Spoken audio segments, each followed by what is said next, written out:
Welcome to the Peak Performance and Peak Satisfaction podcast with Master Executive Coach Sherry Gregoff. Sherry helps business people perform better, get rewarded handsomely, and actually enjoy their work. After having her own career turnaround, she now helps other high-powered business professionals experience the same. Join the movement to work differently. Welcome to the podcast. It's great to have you here. It's time for the antidote to the hustle and grind, hamster wheel approach that is glamorized and standardized within the business world. While we know logically that overworking is the fastest route to burnout and tapping out early, as well as self-destruction for our health and relationships, it continues to be the well-worn path. Without much thought, we might mimic the behaviors of our colleagues, thinking it's the safest strategy for continued success. In this episode, I am introducing a radically different approach to multiplying your professional success. Less white-knuckling, more manifesting. The result? Your dream career realized. Before we jump in, I want to shout out one of my clients who had a win in this area. Here is the quote from her. "Sherry, without you, I wouldn't have even allowed myself to dream of being promoted. I had talked myself out of it, convinced it would require sacrifice and suffering to achieve it. I am so glad that I went for it and have been able to just collect the benefits with more ease than I thought possible." This client thought promotion was not in her future. She imagined it would take a lot of work and would require sacrifice of her health and her personal relationships to get it and maintain it. In our coaching, we explored how she was already working at that next level. We considered the possibility that she wouldn't have to do more for a promotion or once promoted, but could just receive the recognition for the work and contributions she had already done. Over time, she moved from promotion to the top of her firm as being impossible, to possible, to probable, to ultimately inevitable.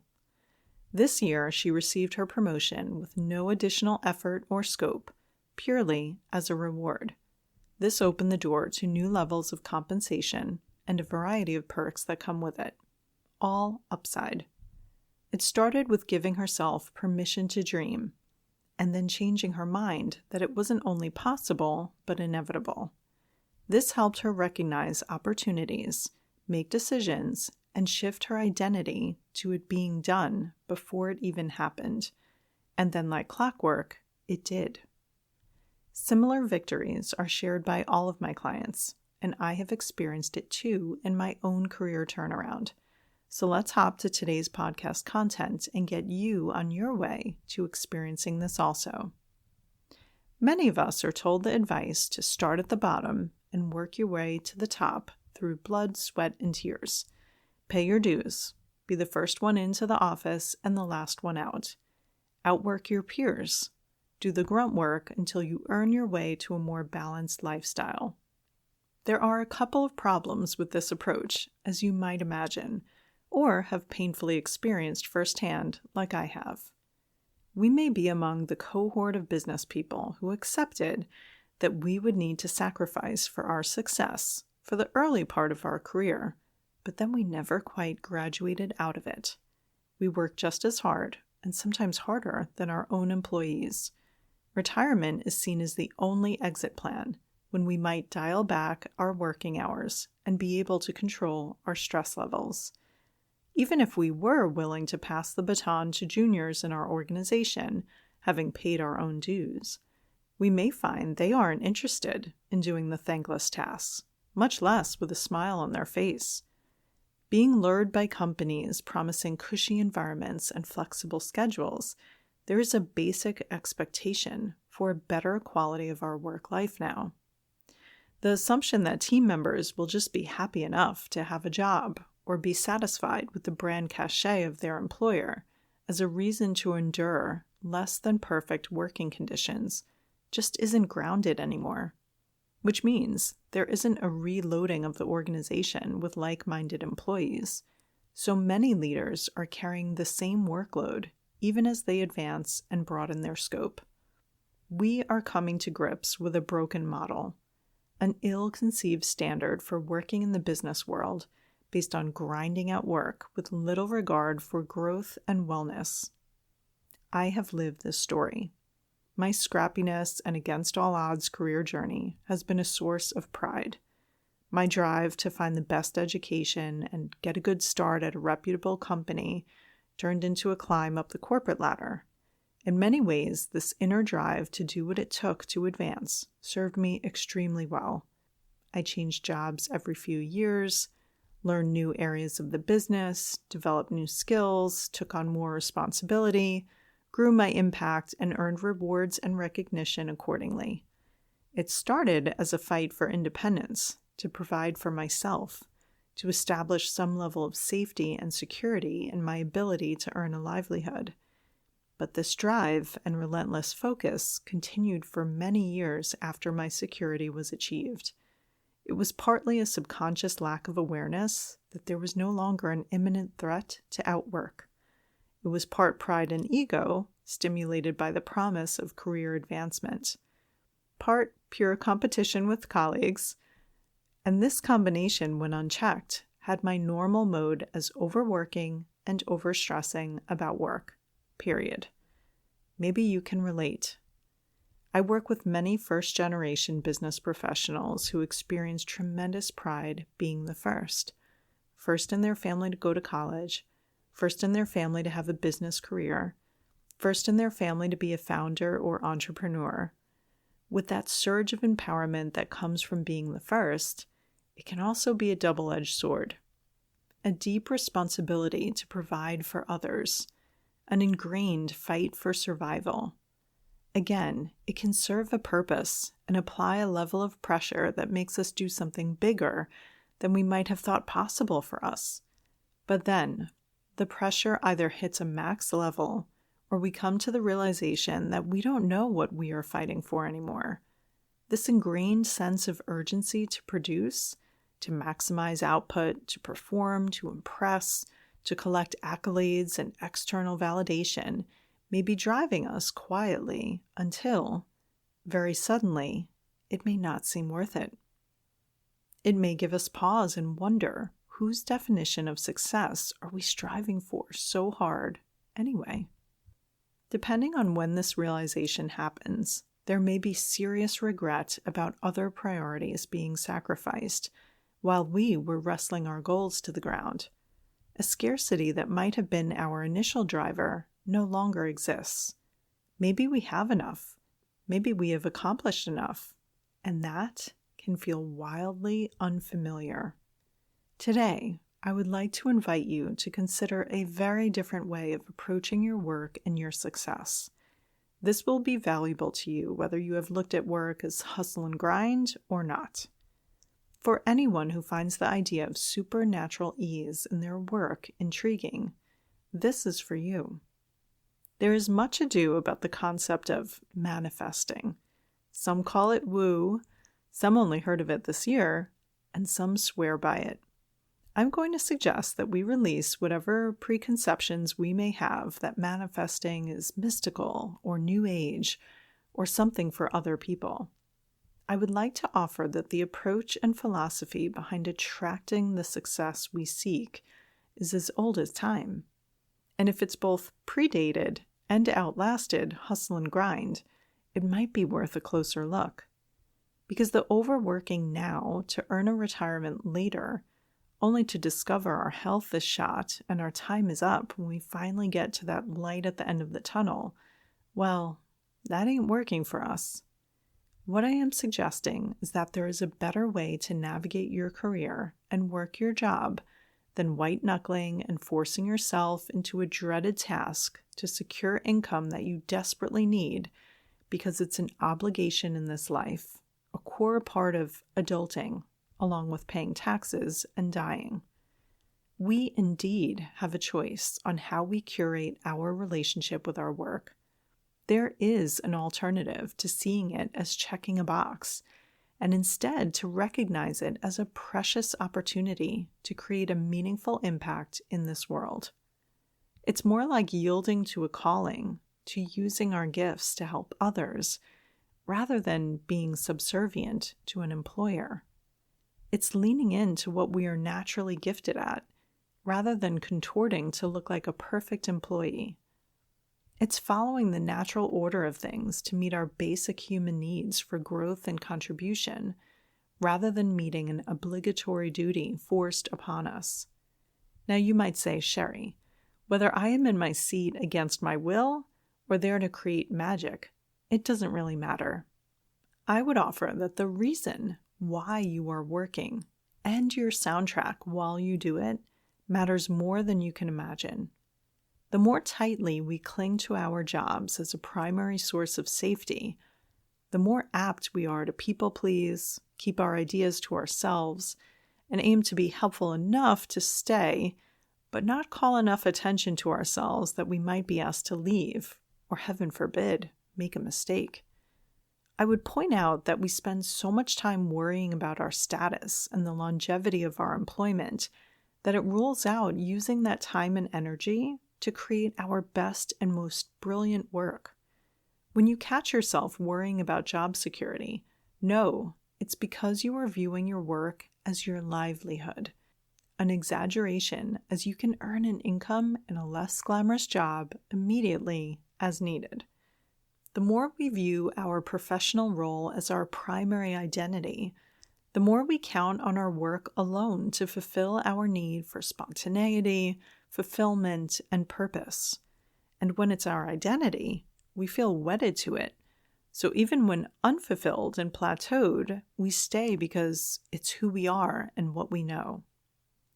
I would point out that we may feel tenured or locked in with golden handcuffs, and so we forego intellectual stimulation and even satisfaction from our work. Identity can feel static, and we presume we don't have choices for our work to feel different. So we succumb to the lack of variety and go on autopilot, living out Groundhog's Day, with each day much like the last. When you are counting on your work to fulfill you, but feel too locked in to leave it when it doesn't, you've hinged your identity on your professional role alone. The more we view our colleagues and team as our core social circle, where we get our sense of belonging and connection, the more sensitive we get to their external validation. Every sideways glance or off-the-cuff comment may have us overanalyzing and aiming to gauge the acceptance level that the pack has for us. I would note that when we deprioritize our personal relationships, then the importance of our professional relationships becomes paramount. It's reason again to pile on the pressure, to not be voted off the island, and potentially lose all of our friendships that have centered on the office. When you are super sensitive to how you are perceived at work, you are overly concentrated on the office for your main social connections. Lastly, the more we see our work as our single outlet to grow and to make a meaningful contribution, the more pressure to perform in advance that we will experience to prove our significance. This is where recognition and observable metrics can become an obsession. The point here is that we waste more time comparing our progress to others and despairing that we aren't advancing fast enough. If work success is the singular measure for our significance, the stakes feel overwhelmingly high. When succeeding and advancing at work feels crucial, it's because you've allowed your work to be the measure of your self-worth. So, we have seen the root cause on hustle and grind here today.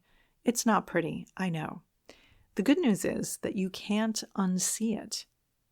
None of these things are destructive in moderation. Our ability to earn an income can help us feel certainty. Our work can provide intellectual stimulation and an opportunity to experience our flow state. Our work can allow for fostering meaningful relationships and connectivity. Our work can be an opportunity for growth and contribution. It's only when we develop an unhealthy dependence on work to meet these needs for certainty, variety, belonging, growth, contribution, and significance alone, and when we underestimate our ability to meet these needs In other roles, companies, or elsewhere in our lives, that is what causes us to form a tight grip on our work, where it can feel like our source of any happiness and of life itself. That sounds like a lot, but it can be accurate. It explains why sometimes we will allow our marriages to dissolve in favor of being present at the office, why we neglect being present for our children in favor of being there for our colleagues, why we shelve taking care of life-threatening health issues to prioritize work instead. Now that we know truly what is behind the hustle and grind culture and where it leads, let's dive into the counter-cultural way of working. First, I'll explain the different mindset, the perspective shift available to you here. Work is one place that offers an opportunity to learn new things and try bold things to develop our craft. This can be one way to meet our need for growth and variety, but we can also meet those needs by continuously learning ourselves in any domain that we like. We can find variety and spontaneity in how we spend our personal time, traveling, taking up hobbies, curating a diverse set of life experiences. Work is one place that offers an outlet for intellectual curiosity and creativity to come up with new ideas to make a positive impact on clients, colleagues, and our families and communities. This can be one way to meet our need for contribution and significance, but we can also intentionally make significant contributions in our homes, in serving our communities, in our circles of friends and extended family, in ventures outside of our primary professional role. Our creativity can be piqued outside the office too. Work is one place that offers opportunities for connectivity and collaboration with others. This can be one way to meet our need for belonging, but we can curate a tribe far beyond the office walls by investing in our loved ones with quality time where we are fully present doing things we love together. We can foster friendships and aim to meet new people with different perspectives regularly. Work is one place that offers compensation in exchange for our efforts. This can be one way to meet our need for certainty, but we can remind ourselves of our skills and experience that make us marketable. We can explore other opportunities and cultivate our network to always be open to other roles that could be a fit. Let's go ahead now and level up from here. We have neutralized our current work being something we must cling to, but now let's really turn to how we might attract the exact results that we want with a stunning level of ease. Beyond the perspective shifts that we just explored, there are immediate next steps that you can take to start bringing your dream career to fruition. For those of you who downloaded my leadership style profiler recently, you will notice the parallel to the visual, auditory, and kinesthetic learners here. If you missed that and would like the free download to use in all your relationships, I will link this up in the show notes to access my leadership playbook. For now, let's move on to practical steps to realizing our dream career. First, know what your dream career entails, the content of work, the skills you will use, the composition of your workday, the level of autonomy, the level of flexibility, and the impact that you will have. Know your vision with clarity and detail. Make it specific. It should feel challenging but achievable. The first litmus test is that your vision is believable for you. If you think it's impossible, it will be. Whatever you think is possible for you, you will be right. Research from Locke and Latham show that specific goals are what is key to improving performance, so any general language has got to go. Now we are going to get to work on making it real. Remember, not in a white-knuckling way, in a way that attracts what is already on its way to you to arrive faster. Let's use that visual, auditory, kinesthetic model for your goals next. These are all key parts of manifestation. First, visual. Write your vision and goals, plain, clear, and specific, including timeframes, where you can see them. They should be clear enough that you will know when they have arrived, without a doubt. In the Gail Matthews study, participants who wrote goals and monitored progress were about 40% more likely to achieve them. This is the first step in demonstrating your commitment to your vision, that it wasn't just a fleeting idea. We have the statistics on how this helps us achieve it, but let's look more closely at the neuroscience too. When you are writing these goals, you are encoding them in your brain, and it will guide your decisions subconsciously. The act of writing your goals engages your motor processing, which is why handwriting them is more powerful than tapping on a keyboard. You see what you wrote visually and process it visually, which doubly absorbs them now. And cognitively, you've processed and now organized them as something important in your brain. Next up is experiential. Now we level up again to make this even more vivid and immersive. Visually, we can already see our goals in text. Let's supercharge this now. Now we're going to use visuals to make it come alive for us off of the text on the paper. When we were kids, we were so good at using our imaginations and even daydreaming. As adults, we may be stronger at living out worst-case scenarios rather than the best case. Sports psychology has long held that visualizing through mental rehearsal of the process, actions, and environment of acing that performance also works for surgeons and musicians too. I like to call it your own personal Rocky montage. You know, when he's running through the streets of Philly, training, and it's not flashy. When you visualize your goals coming to fruition, think of a visual montage like that. Brief flashes of steps in your journey to it happening quickly. And then, of course, the joy and surge of empowerment of reaching it. Pumping his fist in the air in front of the Museum of Art. Imagine stepping into that scene of yours, how it feels, what you see, what you hear, and notice how it feels in your body. Include both the process of getting there and the end goal realized. This is experiential. Some people like to use vision boards, but they don't have to be like a scrapbooking project. You can use AI to put you right in the scene of the role that you're envisioning and create a quick photo collage to save on your phone and gaze at as a trigger point to truly visualize your dream career realized and what it would feel like to be inside of it. This is the key. You can't just gaze at a vision board and think, one day, I hope. That won't be a good use of time.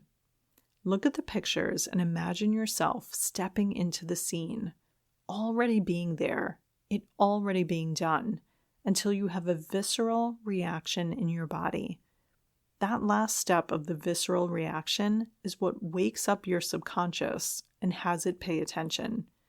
Now your reticular activating system is on notice that this is important to you, and it gets to work highlighting opportunities to make it real as you go about your day. This practice keeps your goals top of mind, even subconsciously, and your decisions then will be aligned with that goal. It also reinforces this vision as part of your identity. To reach this vision, these goals, you will become a future version of you. Look at this like trying on that new persona every time you do this visualization exercise to experience what that identity feels like, looks like, what behaviors that future you does, actions you take, and decisions you make. The more you try it on, the more you step into that identity now, the more inevitable that future vision realized becomes. This experiential piece must include an active physical state where you are standing and calling your energy to attention to spark a visceral and emotional reaction. Without it, it will feel rote and your subconscious won't even bother to tune in. Next is auditory. you're going to go ahead and declare and decree this vision and these feelings over yourself in your situation using language and verb tenses that reflect it already being done. And so now you're overcome with gratitude. Just to put this in perspective, all people everywhere at all times are manifesting with their words. They just don't realize it. So we're worrying about negative scenarios potentially happening in the future, and we're experiencing all the negative before it even happens, setting our brains then to scan for it coming true. And all of that prevents us from spotting a better way that might be right in front of us. We have a confirmation bias, so our brain is seeking out all the ways to make what we said true. So if the words we are decreeing and declaring over ourselves and our situations are destructive, of course we will perceive ourselves and our situation that way. Statements like, "It's just my luck. It never works out for me. I can never catch a break. There's never enough time, money, energy, or success. No one understands me." Since we know our words have power, we can put them to work for us.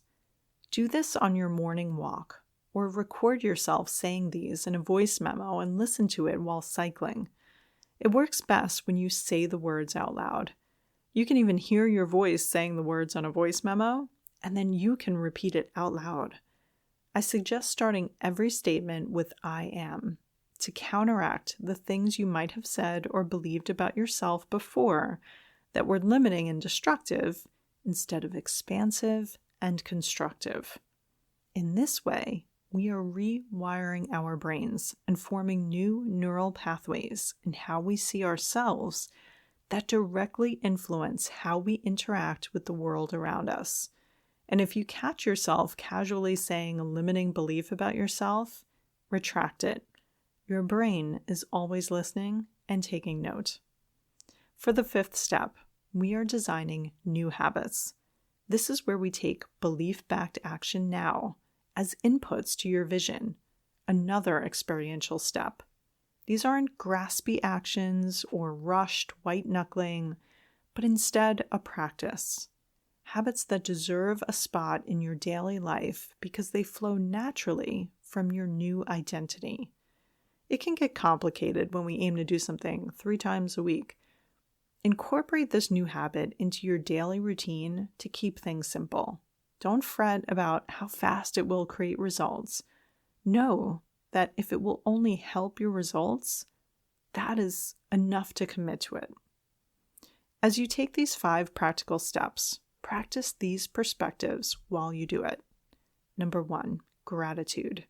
Chasing energy from scarcity, clinging to a dream in order to be made whole or to be complete, it actually repels opportunities. To become magnetic to your vision coming true, practice gratitude for how great things already are now, and the certainty that what is to come will be even better. When we're frantically looking to complete our work and life dreams, we're rushing, hurrying, we're also missing opportunities and lacking creativity. There's an air of desperation and neediness that if we haven't figured out sufficiency with what we already have, it's likely not prudent for us to have more. So check your soundtrack, your thoughts on repeat to yourself. Are you broadcasting neediness or certainty? Upgrade this to "this or something better is unfolding right now." To wrangle your thoughts on this, consider writing in a journal or on any old piece of paper notes of thanks for your vision already being done. And as you write, experience the feelings as though it is done and already here. Maybe a smile will naturally come across your face, or your pulse will quicken. Maybe you'll feel a warmth in your chest or a full body shiver for this future that's right in front of you. Number 2, certainty and belief. You set bold intentions and you visualize them already being done. There's no obsessing or panicking now that it hasn't materialized yet. Utter belief that it is done and on its way to you is what we're after. You will radiate an energy that with each moment your dreams are coming closer to you, and you're feeling fulfilled even before the vision occurs in reality, that's when you magnetize it. If we can be happy now before the goal is achieved, it's more likely to occur. Reality will catch up to our vision and our emotional state around it. So plant the seed and trust the harvest is coming. Farmers sow and know. They aren't digging up seeds they planted to assess if any growth is happening underground. They take belief-backed action and they detach from the outcome, trusting it's on its way.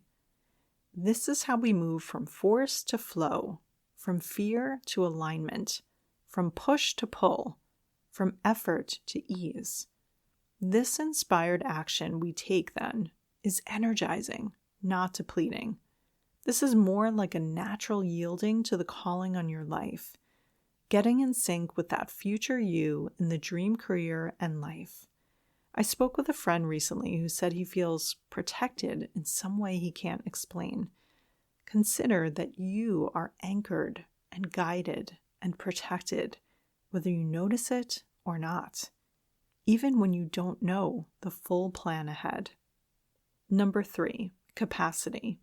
Imagine exactly how you will handle this vision coming to life. What will your day look like? When I made a career change, my son said to me, "Mom, you should really plan out what your new day will look like." Little did he know, I did that a year prior and had been leveling up my capacity for my newly designed day for quite some time. I, of course, told him exactly that because these are things we should be teaching the ones we love, too. Sometimes a dream can seem so big that we can't picture it real. Picture it real now, and you will be establishing your capacity to hold it in reality. Number 4, energy priming. Reset the thermostat of your energy as a practice. Sometimes we can be a thermometer, reading the temperature of circumstances around us. But instead, we can set the thermostat to the constructive level and type of energy appropriate for the moment. We can regulate our emotions by doing the steps mentioned throughout this episode, and even some physical state shifts. Stepping outside, listening to a song that will elicit the emotional state that would be most useful in this moment. Shifting your vibe on command in this way gives you free headspace to actually perceive and receive the opportunities and to recognize your own intuition to guide you in making decisions throughout the day. Number 5, flexible detachment. De-emphasize optimizing for time and trust that it's happening. When we loosen the grip on the timing of our dream career unfolding and trust that what we seek is also looking for us, we eliminate a boatload of pain and suffering to get there. Contemplate in a quiet space how your vision for your career might benefit others or leave a positive impact on this world through your work. Maybe things are coming together to make this possible, even in this moment. What if urgent timelines and fighting for what we want just exhausted us? But trusting and leaving space for the brilliant ideas and massive opportunities to come to us actually sped them our way. Find a quiet place, sit still, close your eyes, scan your body for any tension, any clenching around when the vision will come to be. Exhale that fear out of your body to release the tension. And on each inhale, remember your deep knowing that it's already on its way. You have been manifesting and creating your reality to date, maybe unknowingly. Now you have the tools to realize the exact dreams that you want next. Enjoy. Until next time. Looking for support in applying the principles and strategies in today's episode? Sherry coaches clients one-on-one as their trusted confidant and advisor, helping each client create the work and life they had only dreamed of. To schedule your complimentary career strategy session, go to sherrygregoff.com/apply to book time with her today. It's one simple step that can change everything.